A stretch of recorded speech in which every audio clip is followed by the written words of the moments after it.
अगर हम आपको मारे तो शरीर पे ही ना मारेंगे।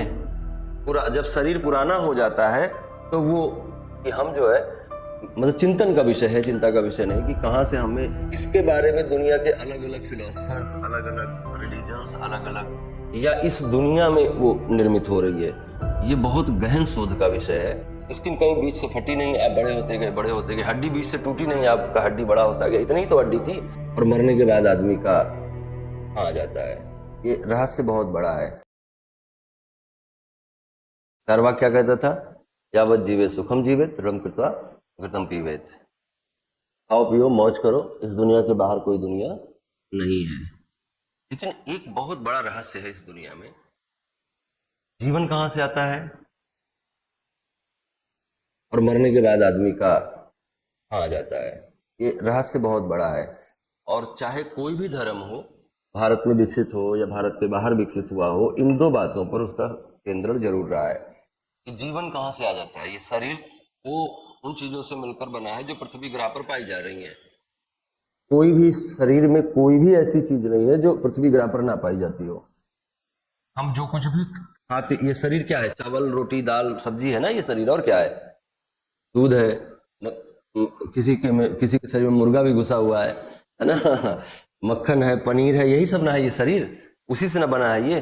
तो उसमें जो हम खाते हैं उसका एक्सट्रैक्शन होता है बहुत सिस्टमेटिकली, और हमारा शरीर का विकास होता है। इतने बड़े थे आप, स्किन कहीं बीच से फटी नहीं, आप बड़े होते गए, बड़े होते गए, हड्डी बीच से टूटी नहीं, आपका हड्डी बड़ा होता गया, इतनी ही तो हड्डी थी। वो बड़ी होती गई, बड़ी होती गई। इतना ही चमड़ा था, वो बड़ा होता गया।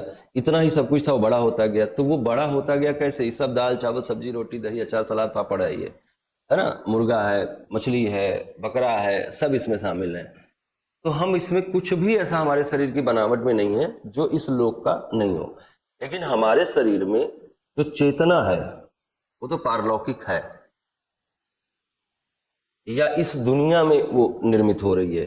ये बहुत गहन शोध का विषय है कि शरीर में जो एनर्जी आ रही है जिसके कारण से हमको जिंदा कंसीडर किया जा रहा है।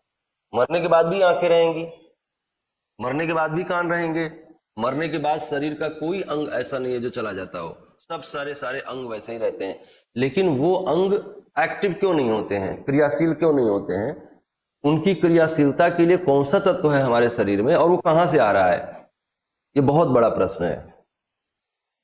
इसके बारे में दुनिया के अलग अलग फिलोसफर्स, अलग अलग रिलीजन्स, अलग अलग जो लोग हुए वैज्ञानिक, वो अपनी अलग अलग तरह की बातें बताते हैं।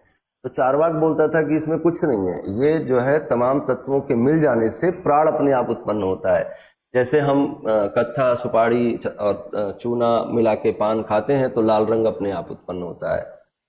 लेकिन वो बहुत अच्छे से इस बात को समझाने में सफल नहीं हो पाया, और लोगों ने कहा कि नहीं, इसका दर्शन बहुत घटिया है और ये जो है असुरों का दर्शन है, मनुष्यों का दर्शन नहीं है। तो ये चिंता का विषय है कि हम जो है मतलब चिंतन का विषय है, चिंता का विषय नहीं कि कहाँ से हमें प्राण आते हैं और कहाँ चले जाते हैं। तो इसका सबसे बढ़िया व्याख्या क्या है? सबसे आसान व्याख्या जो आपको समझाई जा सके वो क्या है कि ना तो मरता है और ना ही जन्मता है ना। ये एक साइकिल की तरह से चलता रहता है।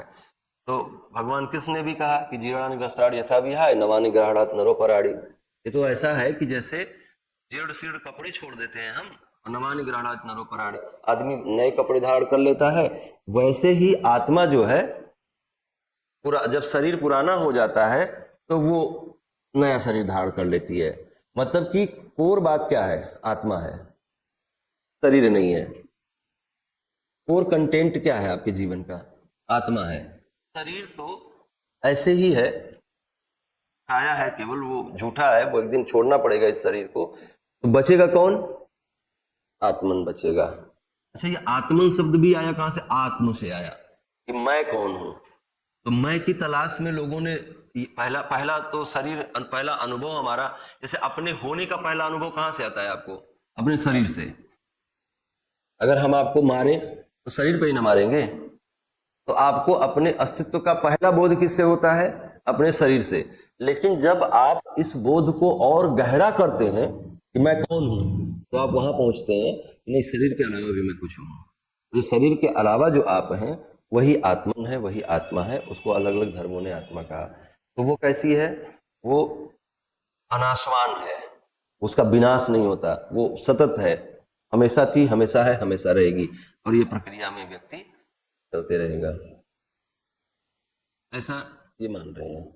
तो आत्मा की अमरता में, और जब आत्मा की अमरता को मानोगे तो पुनर्जन्म मानना पड़ेगा।